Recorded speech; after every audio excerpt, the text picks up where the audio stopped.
প্রিয় অষ্টম শ্রেণীর শিক্ষার্থীবৃন্দ, আজকে তোমাদের বিজ্ঞান বইয়ের সপ্তম অধ্যায়ে পৃথিবী ও মহাকর্ষ এই অধ্যায়ে পার্ট 1 মহাকর্ষ নিয়ে আলোচনা করব। আসো দেখি যে মহাকর্ষ কাকে বলে। এই মহাবিশ্বের সকল বস্তুকণাই একে অপরকে নিজের দিকে আকর্ষণ করে। এই মহাবিশ্বের যে কোনো দুটি বস্তুর মধ্যে যে আকর্ষণ বল তাই হচ্ছে মহাকর্ষ বল। অভিকর্ষ বল কাকে বলে? যে বল দ্বারা প্রত্যেকটা বস্তুকে পৃথিবী তার কেন্দ্রের দিকে আকর্ষণ করে তাকে অভিকর্ষ। তাহলে মহাকর্ষ হলো মহাবিশ্বে তথা দুটি বস্তুর মধ্যে যে আকর্ষণ বল সেটা হলো মহাকর্ষ বল, আর পৃথিবী এবং অন্য একটি বস্তুর মধ্যে যে আকর্ষণ বল তা হলো অভিকর্ষ বল। আসলে দেখি নিউটনের মহাকর্ষ সূত্রটি উল্লেখপূর্বক ব্যাখ্যা করো। নিউটনের মহাকর্ষ সূত্রটি হলো মহাবিশ্বের প্রতিটি বস্তুকণা একে অপরকে নিজের দিকে আকর্ষণ করে। এই আকর্ষণ বলের মান বস্তু কণাদ্বয়ের ভরের গুণফলের সমানুপাতিক এবং এদের দূরত্বের বর্গের ব্যস্তানুপাতিক। এ বল বস্তু কণাদ্বয়ের সংযোগ সরল রেখা বরাবর ক্রিয়া করে।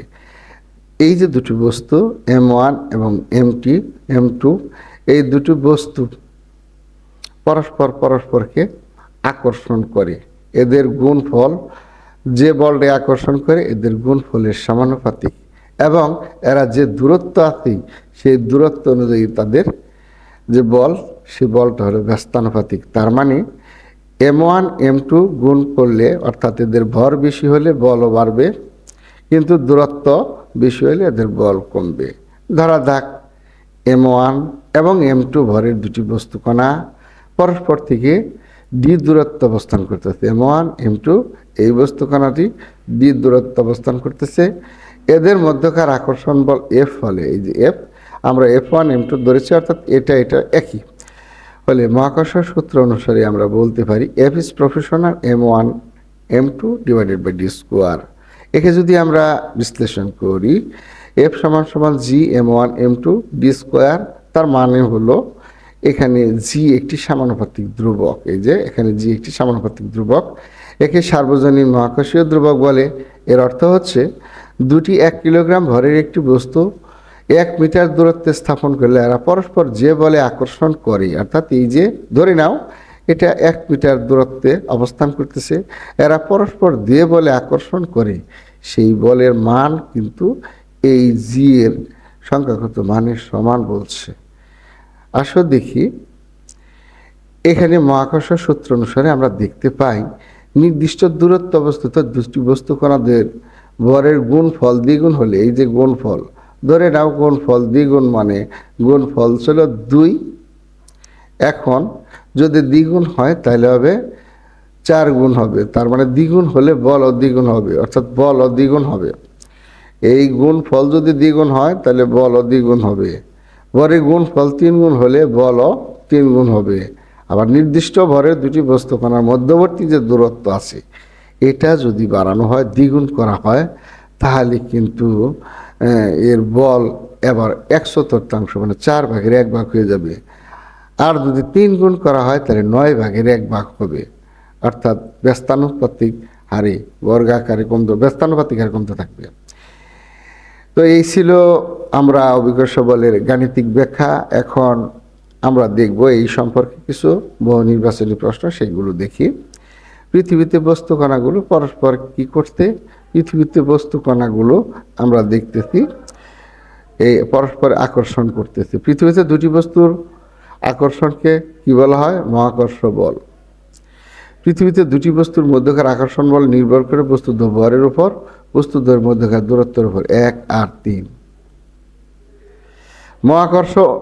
মহাকর্ষ সূত্র অনুযায়ী বস্তুদ্বয়ের ভর বেশি তাই আকর্ষণ বলও বেশি। ঠিক, বস্তুদ্বয়ের দূরত্ব বেশি তাই আকর্ষণ বল বেশি, বস্তুদ্বয়ের দূরত্ব বেশি হলে আকর্ষণ বল কম। 1 আর 3 হবে, এটাও খ উত্তর। তারপরে মহাশূন্যের বস্তুকণার আকর্ষণ বল গুণফলের সমানুপাতিক, দূরত্ব বর্গের ব্যস্তানুপাতিক, দূরত্ব বর্গের গুণফলের সমান না। 1 আর 2। F সমান G M1 into M2 divided by D square হয়, তবে এখানে জি একটি সমানুপাতিক ধ্রুবক। M1 M2 দ্বারা কি বোঝানো হয়েছে? বস্তুর ভর। M1 M2 এর ভর 3 গুণ হলে বল কিরকম হবে? বলও 3 গুণ হবে। ডি এর মান দ্বিগুণ হলে মান হবে বল, মানে ডি এর মান দ্বিগুণ হলে বলের মান এখানে হলে মান হবে, মানে বলের মান হবে 1/4। দুটি বস্তুর মধ্যে একটি পৃথিবী অন্যটি, যদি পৃথিবী অন্য বস্তুকে আকর্ষণ করে তাকে কি বলে? অর্থাৎ একটা পৃথিবী অন্যটা, তাহলে অভিকর্ষ। চন্দ্র সূর্যের মধ্যে যে আকর্ষণ বল তা হলো মহাকর্ষ বল, অর্থাৎ পৃথিবীর বাইরে চন্দ্র ও সূর্য। বল প্রযুক্ত হলে তাই কি বলে?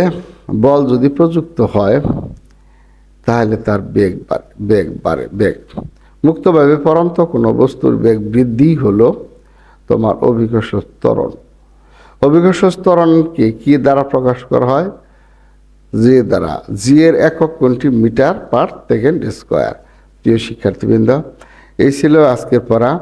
পরবর্তীতে তোমাদের জন্য আরেকটি ভিডিওর আমন্ত্রণ জানিয়ে আজকের মতো এখানেই রাখছি। সবাই সেই পর্যন্ত সব ভালো থাকো, সুস্থ থাকো।